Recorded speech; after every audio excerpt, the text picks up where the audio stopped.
तमाम क्वालिफिकेशन रखने के बावजूद, कैम्ब्रिज से LLM होने के बावजूद, PhD होने के बावजूद, अपने काम गोल्ड मेडल यहाँ से लॉ कॉलेज से होने के बावजूद, अपने तमाम मकालात पूरे होने के बावजूद हर वक्त झूठा इल्जाम लगता रहता है, हर वक्त कोई ना कोई शोशा साजिश। लेकिन उसको किस तरह काउंटर किया जा सकता है कि अपना जो काम करें ध्यानदारी से करें।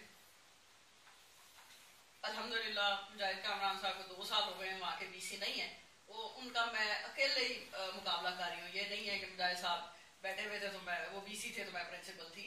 अब मुझे बल्कि इसका ज्यादा चैलेंज लेके ज्यादा मजा आ रहा है। अच्छा मैम एक और बात, जैसा कि आपने कहा है कि अकेले आपने मुकाबला किया है, जी ठीक है, सारे केस का, सारी चीजों जी, तो आप खवातीन को क्या मैसेज देंगी कि अगर आप पे इस तरह की मुश्किल या कोई हमारे मुआशरे में जिस तरह की सोच है, तो अगर उस तरह की मुश्किलात आ जाएं तो क्या उन मुश्किलात को फेस करना आज की जो खातून है उसके लिए आसान है, या उसको मतलब किस लेवल पे आपको मैसेज देना चाहेंगी कि जो मतलब खवातीन है, मतलब आप अभी जिस मकाम पे आप हैं, तो अगर कोई खातून इस तरह आना चाहे तो उसके लिए थोड़ा सा आपकी गाइडलाइन, एक मैसेज के खवातीन को किस तरह से फेस करना है, खुद को बचाना भी है, और उस जिम्मेदारी पे वो किस तरह से समाज का मुकाबला किस तरह। बहुत अच्छा सवाल है। इसलिए कि अब मैं ये कह सकती हूँ, अब मैं ये मैसेज भी दे सकती हूँ। तुम पिछले 2 साल से 3-4 साल से ही, जब से मैं PhD करके वापस आई, मेरे सामने कभी कोई जैसे वो हमारे जरा गांव के कल्चर में नहीं होता, कभी कोई पर्चा करा दिया किसी पे, कभी कोई झूठा करा दिया, वो उसी से निपटता रहे, और ये वो टिपिकल वो कल्चर है। अच्छा, मैं इससे वाकिफ नहीं थी, लेकिन जब मेरे जो मुखालिफिन हैं उन्होंने जब ये काम शुरू किया तो आज मैं समझती हूँ कि बड़ा अच्छा किया उन्होंने, क्योंकि मुझे इससे गुजार दिया। जो काम मुझे नहीं आता था स्किल, वो मुझे आ गई, ठीक है। और मुझे इकबाल के शेर की भी समझ आ गई कि तुम ये बातें मुखालिफ से घबराने की जरूरत नहीं है, क्योंकि अगर आपने उस बातें मुखालिफ के आगे हथियार डाल दिए तो फेल हो गए, तो क्या जरूरत है फेल होने की, व्हाई नॉट ट्राई, ठीक है। और अगर आपने उस बातें मुखालिफ का मुकाबला किया, ठीक है, तो आपको तो ऊंचा ही उड़ना है। तो उन्होंने, मैंने ये महसूस किया कि अगर मैं इन चैलेंजेस से ना गुजरती तो मेरा एक स्किल सेट डेवलप ना होता। अब मेरा उन्होंने ये बड़ी ही मेरे साथ, हम कहते हैं ना कि हमारे दोस्त नहीं इतना हमें सिखाते, वो तो सिर्फ दुश्मनी सिखाते हैं। दोस्त तो सब अच्छा की नारा ही लगाएंगे ना, तो जितना दुश्मनों ने चैलेंज के और पहले अंडर एस्टिमेट किया, मुझे खुद अपने वो टैलेंट, उनका इल्म ही नहीं था, वो पोटेंशियल किस तरह सामने आया स्ट्रेटेजाइज करने के। जब आपको मुश्किल पड़ती है तो आप उसको इससे निपटने के लिए जो सोचते हैं, जिस तरह एक्ट करते हैं, जिस तरह मैदान में आते हैं। तो पैगाम मेरा ये है कि जब तक हम उन चीजों को से गुजरते नहीं, तजुर्बा नहीं करते, हम समझते हैं शायद बहुत मुश्किल काम, शायद पता नहीं क्या हो जाए, शायद पता नहीं कोई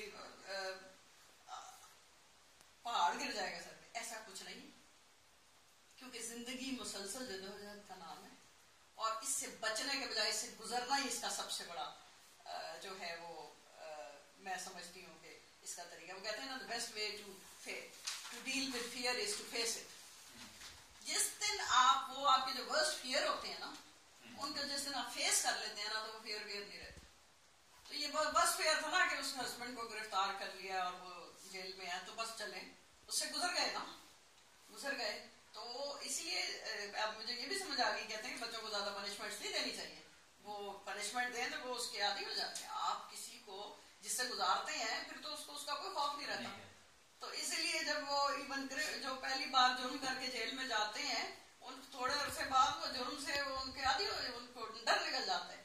तो दुश्मनों ने चाहे झूठे केस ही बनाए थे, लेकिन उससे गुजार दिया ना। तो ये तमाम उन खवातीन के लिए जो इस मैदान में आना चाहती है पैगाम है कि ये जो डर है ना, वो रियलिटी नहीं है। डर जो है ज़हनों में, डर रियल लाइफ में नहीं। रियल लाइफ में तो एक काम है, एक मुकाबला है जो आपने करना है। तो ज्यादा से ज्यादा क्या हो जाएगा अगर हम अपना यही ज़हन में रखें कि पूरी जिंदगी जो है, जिंदगी में सबसे बड़ा खौफ मौत है ना, वो तो आनी है, इससे बढ़ के तो कोई खौफ नहीं है।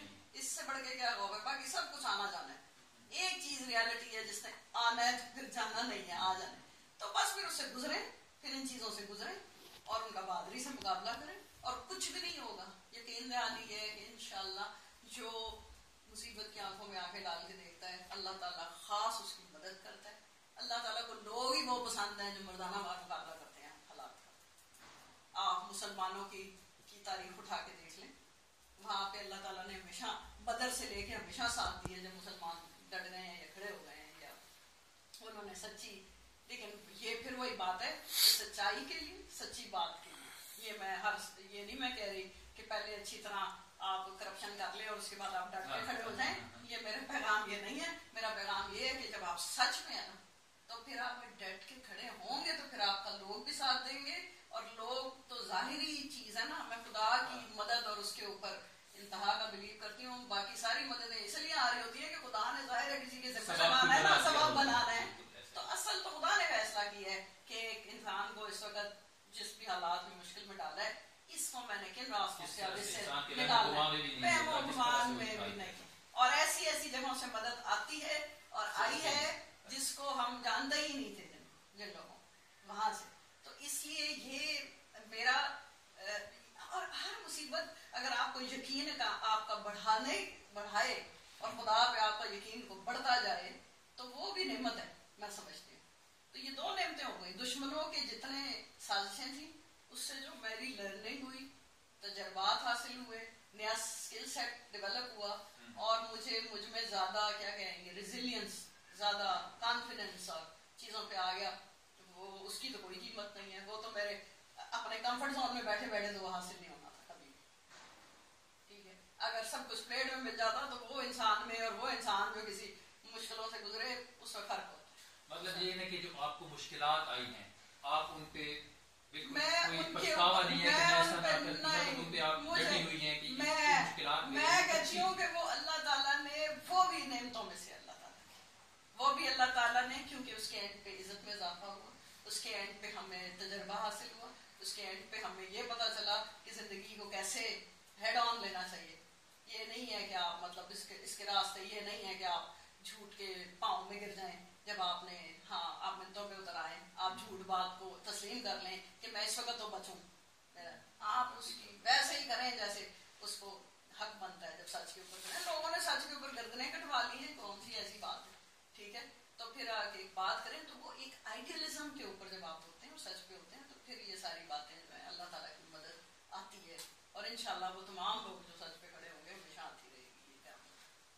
अच्छा, दूसरा मैम आपने जिस तरह की कहा है कि आप पहली खातून थी जो फैकल्टी टीचिंग में थी, ठीक है, अब माशाल्लाह से आप प्रिंसिपल हैं, ठीक है, तो लॉ कॉलेज में मर्द और खवातीन जो असातिज़ा हैं उनकी रेशो अभी आपके एज प्रिंसिपल कितनी है? आपने इसमें क्या स्टेप लिया है कि खवातीन होने के नाते आपने कितनी खवातीन को आगे मेल डोमिनेटेड में उनको मतलब आपने आगे अहमियत दी है या उनके लिए कुछ आसानियां की हैं? तो वो जो आगे आपका क्या है कि खवातीन को किस तरह से आप उन्हें आगे मतलब आगे लेके आएंगी फैकल्टी में? या बिल्कुल ठीक है, जब मैंने 2014 में मैं वापस आई हूँ PhD करके, उससे पहले भी मेरी जाने से पहले थोड़ा बहुत टाइम मुझे मिला था जब। अच्छा, अब उसमें ये है कि मैंने उस वक्त क्योंकि सब कॉन्ट्रैक्ट पे भर्तियां सब अलाउड थी और सब हो रही थी एडॉक पे, तो मैं 3 से मैं ख्याल में 5 स्टूडेंट्स थी मेरी जो 5 ईयर प्रोग्राम या 3 ईयर प्रोग्राम में, और फीमेल थी और वो जस्ट वो कमिटेड थी और वो पढ़ाना चाहती थी एज एडॉक, उन्हें रखा। और उसके अलावा जो बच्ची कहती थी कि मैं बाहर से LLM कर रही हूँ कोई मैरी यूनिवर्सिटी या डिफरेंट यूनिवर्सिटी से, उनको स्ट्रेट अवे विजिटिंग के ऊपर, क्योंकि LLM मिनिमम क्वालिफिकेशन है वहाँ पढ़ाने की, तो उनको प्रेफरेंस दी जाती थी कि ये अपने यहाँ पे 100 के करीब, और ये बल्कि कभी कभी उससे भी ज्यादा विजिटिंग फैकल्टी होती है और उसमें कोई फीमेल नहीं थी। ठीक है, तो वो मैंने तो उनको प्रमोट किया और ज्यादा से ज्यादा खवातीन को इसका वो किया, और वो एक एक्सपीरियंस अच्छा है क्योंकि खवातीन, आपको पता है स्कूल टीचिंग में भी खवातीन का बड़ा वो होता है, वो डेडिकेशन के साथ पढ़ाती हैं, क्लासों में जाके स्टूडेंट भी इजी फील करते हैं, अपना काम पूरा करती हैं। तो मैंने इस वजह से कि मैंने तो आते ही 5-6 ऐसी नई खवातीन रख ली थी जो कि अब जानकारी से अपना काम। तो अभी मैम परमानेंट बेसिस पे भी कोई खातून? परमानेंट पे मैं हैं, मेरे अलावा खवातीन हैं, तीन खवातीन और हैं, लेकिन इसमें और भी तादाद बढ़ाने की जरूरत पड़ सकती है, ये जरूरत है। इस पे मैम आपने कोई काम किया है आगे? मतलब ये तो वाइस चांसलर, ये तो सिलेक्शन बोर्ड होते हैं, उसमें होना होता है, लेकिन तो आपने कोई प्रपोजल वहाँ पे दी है? देखिए, प्रपोजल नहीं, मैं तो इसका बहुत ज्यादा इसको सपोर्ट करूंगी इस बात को कि इन वाइस चांसलर्स को भी सोचना चाहिए सिलेक्शन बोर्ड्स में कि बैलेंस करें डिफरेंट फैकल्टीज में। उसी कैलिबर की अगर खातून आ जाए तो उसको इसलिए ना रखा जाए कि नहीं जी ये फलां की सिफारिश आएगी है या वही मेल क्लब है जिसको अकोमोडेट करना है। मैं तो प्रमोट करती हूँ इस चीज को और बड़ी अच्छी तरह जानती है। मेरी स्टूडेंट्स जो यहाँ से पढ़ कर गई थी और बाद में LLM किया, वो ऑलमोस्ट विजिटिंग के लिए वॉक इन इंटरव्यू उनके होते थे कि आप आ गई पढ़ के आ गए हैं, चले सर्व करें अपने इदारे को। विजिटिंग में ऑफ कोर्स वहाँ पे हमारा सिर्फ है कि वो जो हेड ऑफ द डिपार्टमेंट होता है ज्यादातर उसकी मर्जी होती है और उसमें भी जाहिर है कि मैं ये देख रही हूँ मुसलसल मॉनिटर कर रही होती है कि कौन जाके डिलीवर करता है, कौन जाके रेगुलरली क्लासों में जाता है। तो वो खवातीन को तो बाकी रहा अगर परमानेंट जो जॉब देनी है वो तो यूनिवर्सिटी ने देनी होती है।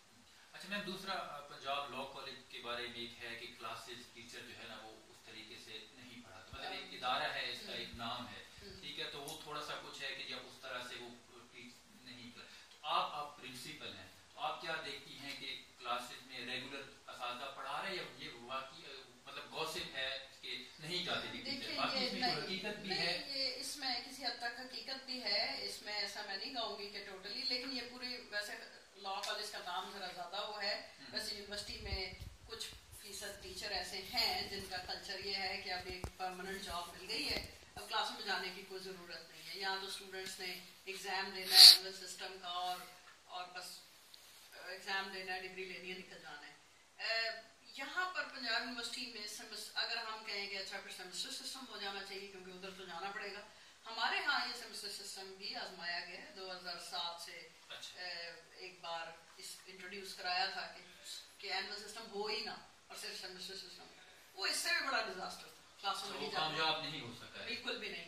उसमें डबल ये होता है, बाकी और इदारों में भी कईयों में होता है कि आप क्लासों में गए ही नहीं और क्योंकि जो टीचर क्लासों में नहीं गया वो तो ज्यादा से ज्यादा नंबर देगा ताकि स्टूडेंट भी नाराज ना हो, उसको तो उस टीचर सूट करता है कि ना वो पढ़ाने आया, वो पढ़ाने नहीं आया तो वो पेपरों में बहुत नंबर देता है ताकि वो कंपनसेट हो जाए।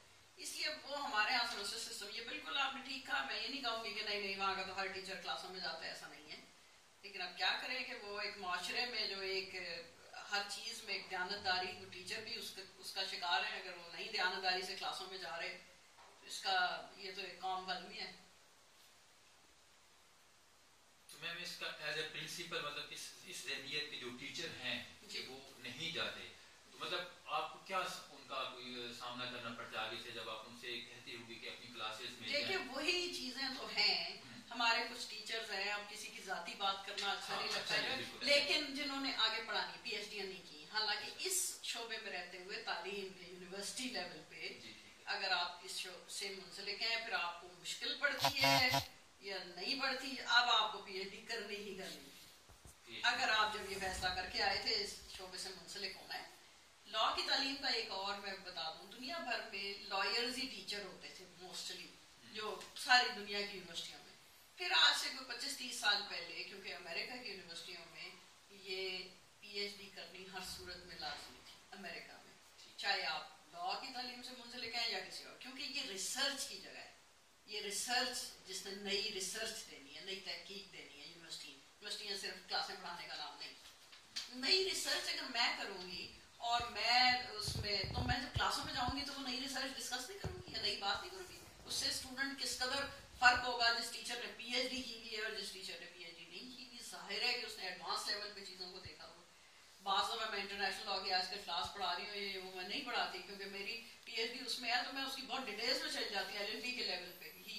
लेकिन उसमें फिर स्टूडेंट्स इतने ज्यादा आके बैठते हैं, दूसरे सेक्शन के स्टूडेंट्स बैठे होते हैं, क्योंकि नॉलेज गेन करना हर एक को अच्छा लगता है, नॉलेज सीख करना हर एक को अच्छा लगता है। तो होता ये है कि ये वो असातिज़ा थे जिन्हें अपनी पर्सनल डेवलपमेंट करनी चाहिए थी, इन्होंने नहीं की। उसको कंपनसेट ये इस तरह करते हैं कि ये दूसरों की लेग पुलिंग करते हैं, ये फिर क्लासें नहीं पढ़ाते, क्योंकि आहिस्ता आहिस्ता इंसान इसी डगर पे चलता रहे तो फिर यही एक हथकंडे रह जाते हैं, फिर और कोई तरीका नहीं रह जाता उस गैप को फिल करने का, जो एक जिसने अपना काम मुकम्मल कर लिया, ठीक है, और जिसने काम नहीं किया। ये तो आप एक स्टूडेंट से ही ले लें, जिसने सारा साल पढ़ा है, एग्जाम की तैयारी की है, वो सुबह आराम से कॉन्फिडेंट जाएगा, जिसने नहीं किया वो रात को चीटिंग के तरीके सोचेगा। ये तो सीधी सी वो बात है, तो हर इंसान पे इसका इतलाक होता है। तो वो बिल्कुल मुझे वहीं से रेजिस्टेंस का सारा सामना करना पड़ रहा है, जिन्होंने अपनी PhD नहीं की, जिन्होंने अपना काम नहीं किया, और वो साल से मेरे अगेंस्ट करते रहते हैं, लेकिन अल्हम्दुलिल्लाह अभी तक सारी जगह से उनको नाकामी